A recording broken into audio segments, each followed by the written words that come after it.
Alexandra Chin. She's the immediate global past president of the Association of Chartered Certified Accountants, ACCA, and presently practicing as a licensed auditor and tax agent under the style of Alexandra FL Chin since 2005. So, we are very honored to have her this morning to share with us her leadership journey on how she took the opportunities to allow her to lead and serve. Fellow Toastmasters, ladies and gentlemen, please put your hands together to welcome Datuk Alexandra Chin.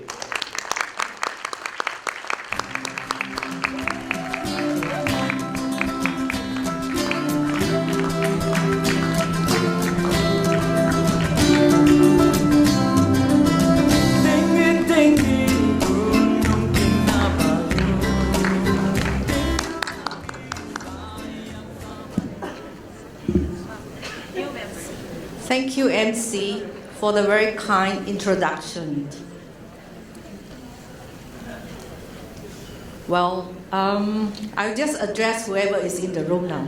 Right. All the past district governors and distinguished Toastmasters,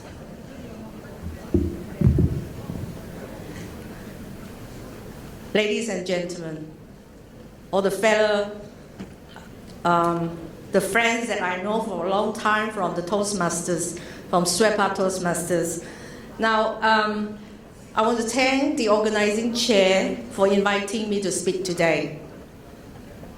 More than 2 decades ago, I was once a Toastmasters like all of you.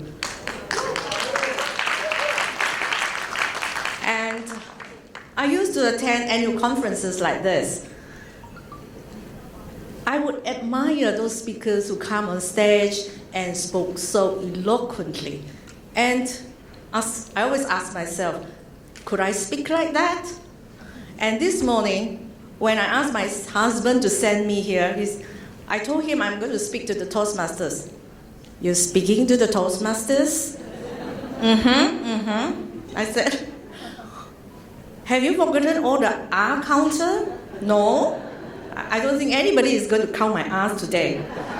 And I would also like to say that in many ways, I believe Toastmasters has also paved the way for my presidency, where I have picked up leadership skills and, of course, delivering speeches. Once again, thank you for inviting me and giving me this wonderful opportunity to speak. And today, I would like to share my very humble story of embracing opportunities.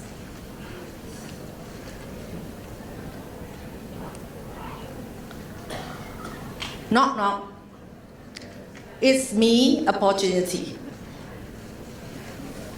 Do you hear that? Yes, you did. Answer the door. You know, many a times, what would happen is that when opportunity knocks, you take a peep from the window, you walk to the door, you push back the bolt, you unlock the door, the alarm. You disarm, then you open the door. Oops. Opportunity got impatient and gone. Do you experience that? And sometimes it's even more challenging. Opportunities comes in different guises. You can't recognize them.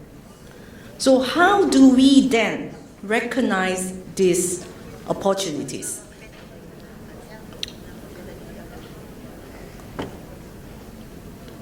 I would like to invite all of you to come along with me on my ACCA journey.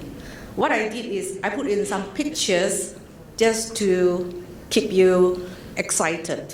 because I don't want to be talking to you and you are not able to understand my journey. So a picture speaks 1,000 words. So I hope you'll be thrilled by some of these photographs that I have taken during my journey. And that is, I was standing in front of the Victoria Fall in Zambia. It's beautiful. I wanted to capture the rainbow, but it doesn't come out. Now, I went to London to study in the late 70s. Accountancy was not my first choice. But I had this good fortune of meeting a career counselor who advised me to do accountancy. And she recommended me the ACCA qualification. Up to that very point, I have never heard of ACCA, which stands for the Association of Chartered Certified Accountants. But she made it sound so cool, you know. She said, if you study 4 years, and you will be a professional accountant. Why not?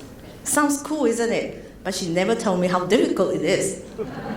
And that was the opportunity for me to be a professional accountant. I was convinced, so I took up the ACCA qualification. But sometimes destiny worked otherwise.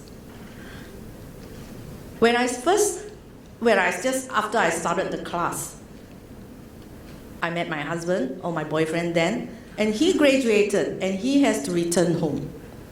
What do? When you are 20 years old, you know, the heart rules the head. And my husband was quite a catch though. He resembled something like the actor Alan Tang. So I have to take the opportunity. Of course, he has less hair now. He's not around here, so I can say that about him. So I came back. I was made to understand that ACCA has these open access opportunities where you can take the same exam, take the same paper, any part of the world you like.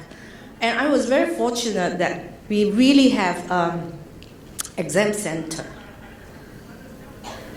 in Sabah College. I used to take all my exams in the old Sabah College in the early 80s. With that ACCA open access, I was able to self-studies. I hold a day job in an audit firm. And thinking back, those years were challenging. It needs a lot of perseverance and determination. It was a struggle. The need to focus on the professional exams. Those days there were 19 papers. You have to finish all the 19 papers to qualify. And the focus of building a relationship. I told my husband, I'm not going to get married until, I qualify. And I need to focus on my work. As you know, when you work in an audit firm, there's always deadlines, So many deadlines that sometimes it's very, very difficult. If you have to rush through your work, you have to study. So, tough years, tough time, But I saw the light at the end of the tunnel. And I see myself, getting the ACCA qualification. My mind was only on the qualification, come what may, So in 1986, I sat for my final papers when I was 8 months pregnant. Those little chairs in the school, they don't allow pregnant ladies. So I have to sit through my final papers, I think for 4 long days, and I'm glad, I qualified then. But then, though initially I told my husband I'm not going to get married until I graduate, but somehow I gave in a little bit. When I before I started my final exams, I got married, and that's how I have to sit for the exams when I was 8 months pregnant. A bad timing, but, well, sometimes you just have to, though it is unplanned, but you just have to go through life with it and even make it more challenging. My journey with ACCA began in 1990. When together with a few fellow accountants, we formed what we call those days the ACCA Sabah Society. We wanted to serve our membership in Sabah. So we thought it makes sense that we form a society to network with our fellow members and to in a way help our student members. I was compelled to give back something to this wonderful organization that has opened many doors for me and given me so much opportunities. After I qualified, I was made a partner of the firm, and I also served in various boards. So that gave me a lot of experience and made me realize how fortunate I was to be able to qualify and have these professional exams. And since then, since 1990, over the last 27 years, I have served in various capacities. As president, I started off with president of ACCA Sabah. Then I went on to be the elected international member representing Malaysia. And I got myself elected into the ACCA Global Council, where we meet in London in 2005. And we have very good support of our members. You see, our council is elected by the global membership. It's not like you come from Malaysia and Malaysia elect for their own council. No, it's the global membership. And I was re-elected for 3 terms. That means I've been serving since 2005 until the present day.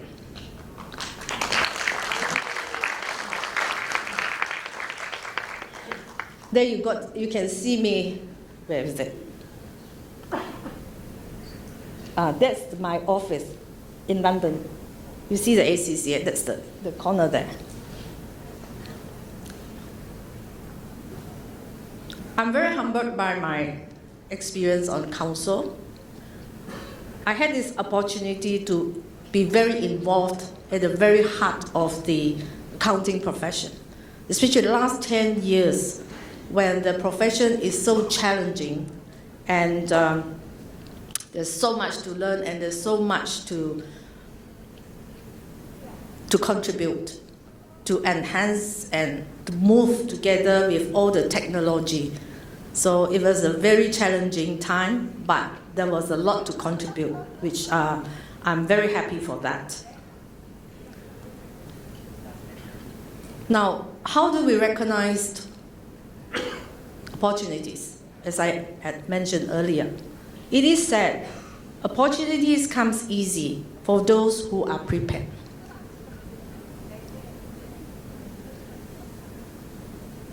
Sorry, I can't see the slide in front of me.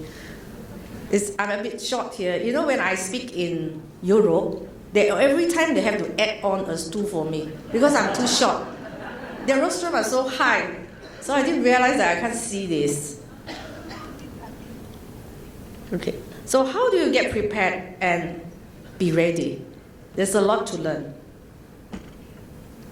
This is some of my council members in the UK. Now, I like to share one of my favorite quotes here. The best and the most beautiful things in the world cannot be seen or even touched. They must be felt with the heart. Helen Keller. And this has always been one of my favorites.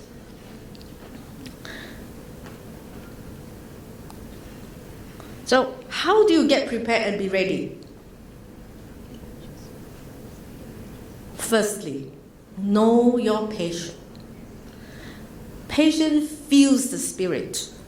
It defines who you are. It gives you the stamina. Your work will reveal who you are and the depth of your commitment. It is very important to have that passion to serve. And I'm sure all of you here are very passionate with the Toastmasters. I met some whom I met more than 2 decades ago, and you are still here serving the Toastmasters, and that's passion to me. Now, before making any decisions, you must ask, what is motivating you? What is it that you want? Why do you want it? Thank you so much. I can see now. Thank you.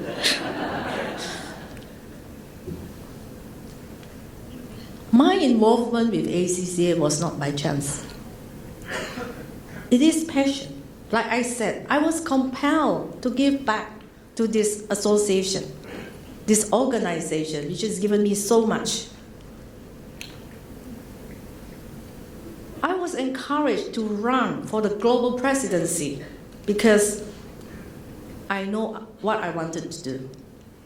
Global presidency means, you know, the president up there, the global one looking after the whole world. Now, as the global president, I have this opportunity to inspire and to increase opportunities for thousands of people around the world. The same opportunities that I have benefited from ACCA. If you sit in a council, you go down to a meeting, you meet, you talk 1 day, 2 days, that's it. But as the president, you go around. And of course, my travels cannot be compared to the foreign minister. But, well, I'll let you know later where I have been.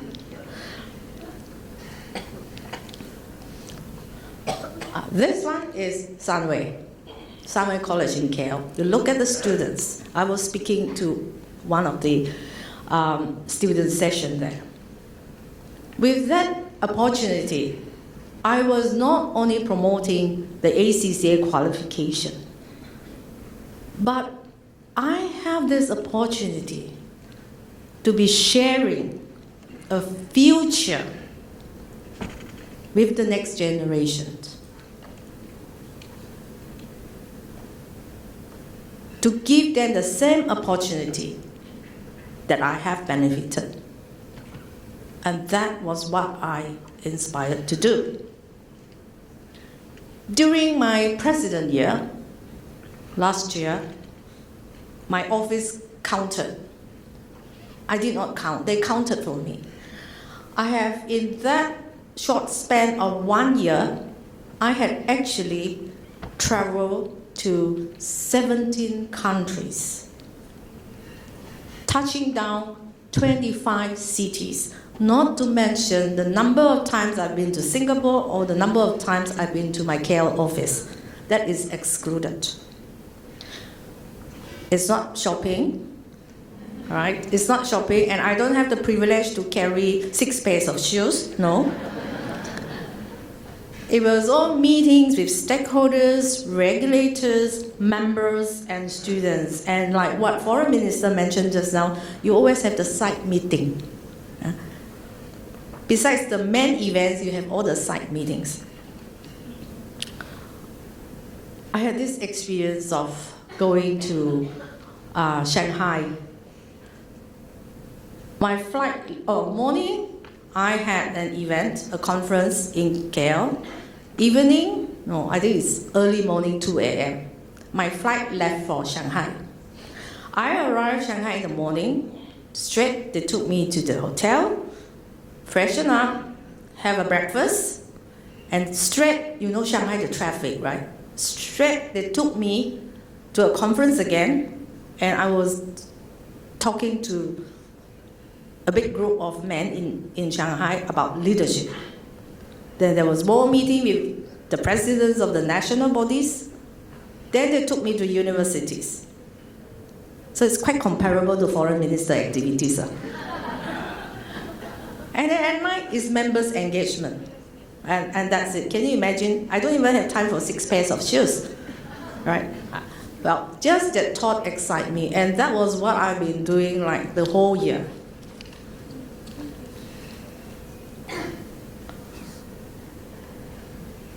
That picture there is where I was installed as president, 2015, 2016. Be prepared, be bold. This has been my greatest takeaway in the last 2 decades. Be bold. I had this window in 2013 to consider running for ACCA global presidency. But nobody is going to nominate me if I don't nominate myself, because we don't have that culture in ACCA, just like what we have. Hey, I nominate you, you nominate me. So both of us get into committee. We don't have. You nominate yourself. Nobody knows what you want, and they want to make sure that you desire. You have the desire, to serve. Not you nominate me, I nominate you kind of culture. And I do not want to live up to 80 years later thinking, would I make a great president? And thinking also, I should have done this, I should have done that. All these should haves can be very painful, can be very painful. Life goes on, but not every day you would have the window. So, what did I do? I took the very bold step to nominate myself, Alexandra, for the vice president, leading to the global president. Because you have to be the vice president, then you are groomed to be the deputy president, and then lastly, I pick the global president. So, having nominated myself, the next challenge was to convince my 34 council members, 34 of them, more than 2/3 are men, that I am the best person for the job. There were 2 candidates. The other candidate was an Irishman from one of the big 4. You have to convince them. I have to do a presentation why they should vote for me and think I'm the best person for the job. Among the 2 of us only, not the 36. Yeah. So, and I won by 1 vote. 1 vote. That's scary, yeah?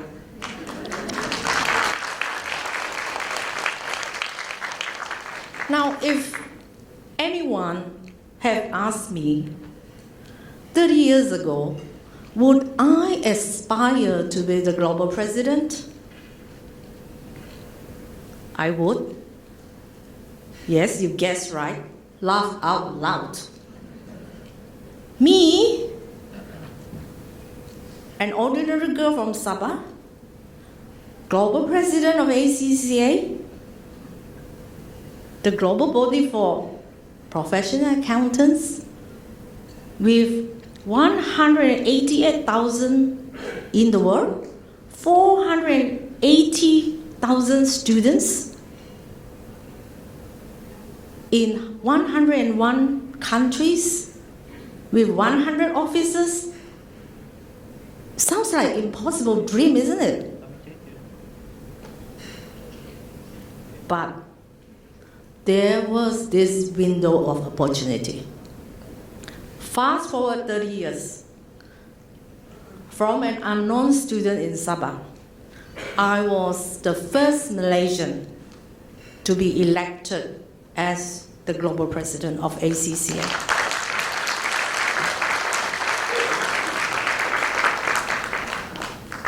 And the 4th woman to be the president since 1904, when ACCA was established. So have the ambition, be bold. If I have not, be bold and say, to nominate myself, I think I would have been retired from council by now. Sorry, I should go forward. Okay, that was me chairing the annual general meeting with my CEO, and you could see that we are a very mixed group, and that was once in a lifetime opportunity to be able to chair the association AGM from London. I never thought that embracing the opportunity to take up ACCA qualification has given me such a fulfilling career and to let me play a part in the history of ACCA.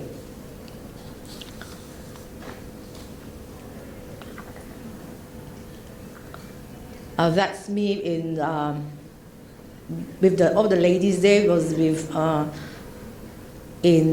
think in Bulgaria, and the picture there with the students in Zambia.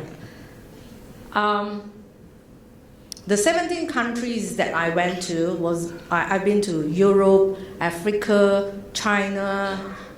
I even been to the Caribbean and New York, right? So it was quite a lot of traveling because I normally have to start from KK.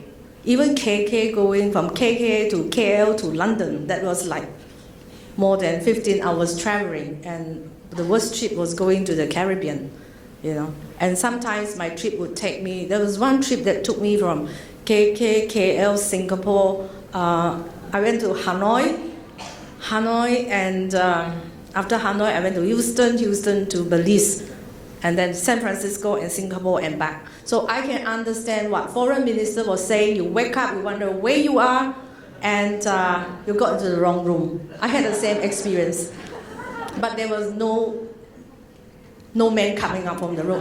Nobody answered the door, that's all. Now, how do you get ready? Keep leading, keep learning. The key is constantly to learn and build up your experience. Every day you have the opportunity to learn something. Like today, I did learn a lot from your district the international director. What she said was so meaningful, and I also learned so much from the foreign minister. You know, every day you learn something. Do not be afraid of getting a very diverse experience. It is actually opportunity presenting itself. Take it and learn new experience. That picture there is the Queen's representative, Lieutenant. He was officiating our new office in London, and I had the privilege of, we moved office, and I had the privilege of officiating the office together with him. And it was really, I wanted to meet Prince William, you know. When they said they want to write to the Queen, I was hoping, oh, can I meet Prince William? Maybe I have a chance, you know. But they sent the lieutenant, but not bad, you know. Now, as a president, I am also frequently asked to speak at various conferences and forums. I've spoken in Zambia, Zimbabwe, and so many places. That's why I said I am very delighted, and I'm very pleased that I have joined Toastmasters earlier before my journey, and I pick up some skills. And somebody mentioned to me, always a Toastmaster. A Toastmaster is always a Toastmaster, even though I'm not a member. But I think it is true, you know, somehow whatever skills that you have picked up, you know, you find it very useful, either the leadership skills or communication skills. You need it in your daily work, in your other engagements that you have. Now, so I'm always asked to speak. The topics can be very diverse, and even at times it's outside my scope. I mean, I'm a practicing accountant, but there are a lot of things that, not my scope of work. I do audit and tax, but anything outside than that, I probably wouldn't have, I would not be comfortable. But you have no choice. You're the president. You knew it when you take up the post that, I have to speak. My most challenging presentation was to speak at the International Internal Auditors Conference in New York. Even when I was in New York, I had no time to go down shopping at the Fifth Avenue. My husband went shopping instead, compared to the foreign minister. So I accepted the invitation quite early. Like when you plan your conference, which is 1 year ago, they write to you, my office nominated me and they want the president. That's, like they say, they always want the minister to speak. So in this case, they always want the president to speak. So, all right, my office asked me, are you available? I said, okay, just okay, So closer to the date, when I received the brochure, oh my, you know who is speaking?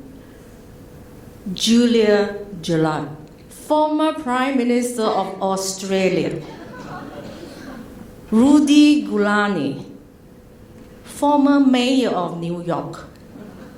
Richard Quest, CNN international anchor and reporter. They are all speaking on the platform.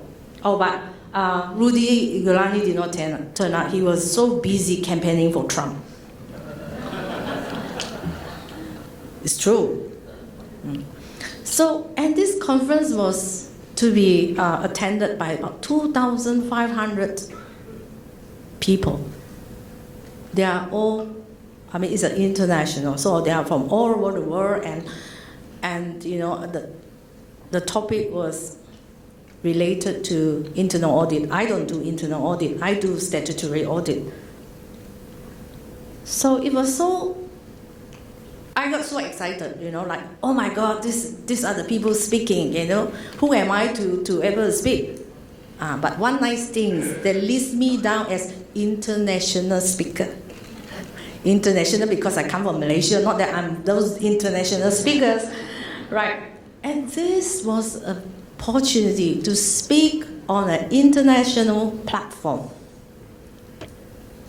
Of course, I was only doing the concurrent session.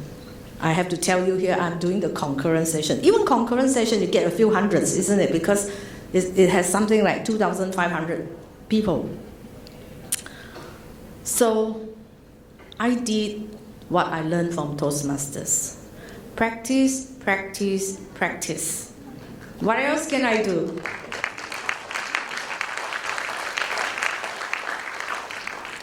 So it went well. I'm very happy with that experience. So keep learning and be ready for the opportunity.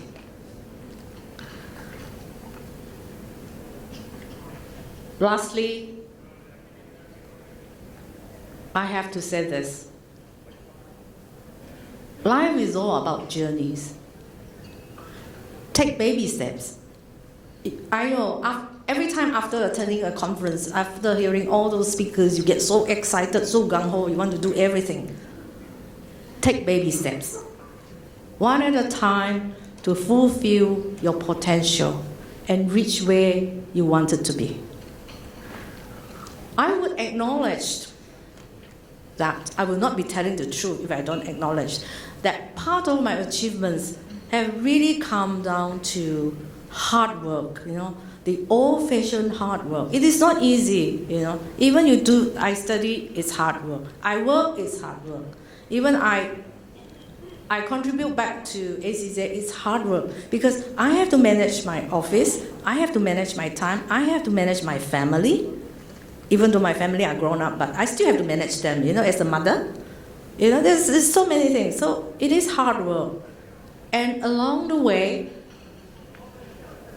I have made many mistakes. I'll be frank about it, I make a lot of mistakes. but have learned from these mistakes. And you try to be better. Yeah.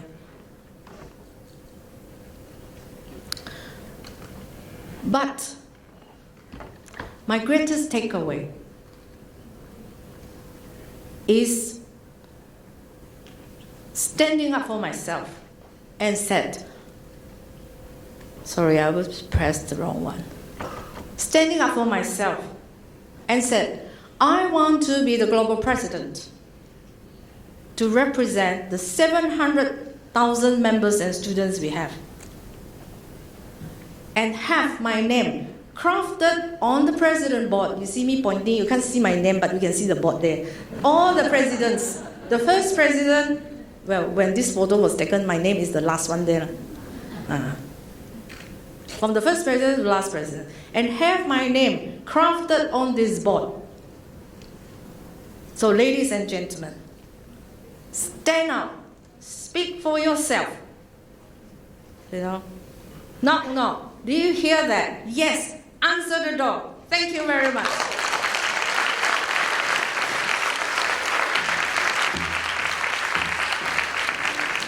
Thank you very much, Datuk Alexandra, for the inspiring session. I'm sure your session has inspired the audience to look out the opportunities and to be bold and grab it. But in the meantime, may I request Datuk Alexandra to please remain on the stage as our distinguished Toastmaster, Hannah Wong, we would like to present to you a token of appreciation for your wonderful sharing. So, for everybody's information, the inner ball is a hand-woven circular cotton sash with geometric motifs worn crosswise across the chest. It is worn by the Rungus ethnic tribe of Sabah.